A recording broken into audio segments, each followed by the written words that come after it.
Dans cette vidéo, je vais vous présenter les résultats du troisième trimestre pour le groupe ArcelorMittal. Avant de commencer, je vous rappelle que si vous voulez me soutenir, vous pouvez faire un don via le lien en description de cette vidéo. Pensez à vous abonner à la chaîne pour ne pas rater les prochaines mises à jour. On commence tout de suite. Le 7 novembre, le groupe ArcelorMittal a annoncé ses résultats pour le troisième trimestre de 2024. Le chiffre d'affaires a subi une baisse de 8,5% et le taux de marge d'EBITDA est passé de 12,9% en 2023 à 10,4% cette année au troisième trimestre. ArcelorMittal a observé que la demande reste faible, sans signe de restockage significatif chez ses clients. La situation est particulièrement marquée par l'afflux massif de surproduction en provenance de la Chine qui inonde le marché mondial à des prix très bas. Cependant, des signes encourageants émergent d'ailleurs. Aux États-Unis, le prix de l'acier commence à se redresser après avoir atteint un point bas, tandis qu'en Europe, les prix restent bien en dessous des coûts marginaux de production. De plus, l'augmentation des prix des matières premières devrait entraîner une hausse des prix de l'acier. Dans sa présentation, ArcelorMittal a inclus deux graphiques pertinents, l'un illustrant l'évolution des prix de l'acier en Europe et aux États-Unis, et l'autre détaillant le coût du panier de matières premières utilisées pour la production de l'acier. Ces graphiques montrent une inflexion à la hausse des prix de l'acier aux États-Unis et en Chine.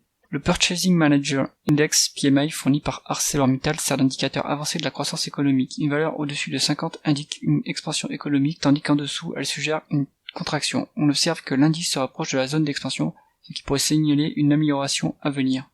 ArcelorMittal estime que les conditions actuelles du marché, marquées par des prix artificiellement bas dus au dumping chinois, ne sont pas tenables sur le long terme. Une reprise économique en Chine pourrait non seulement augmenter les prix de l'acier, mais aussi réduire les volumes exportés. Le groupe prévoit une amélioration de la demande au second semestre 2024 par rapport à la même période en 2023. C'est tout pour cette analyse. Si cette vidéo vous a plu, mettez un pouce vers le haut et abonnez-vous à la chaîne. À bientôt.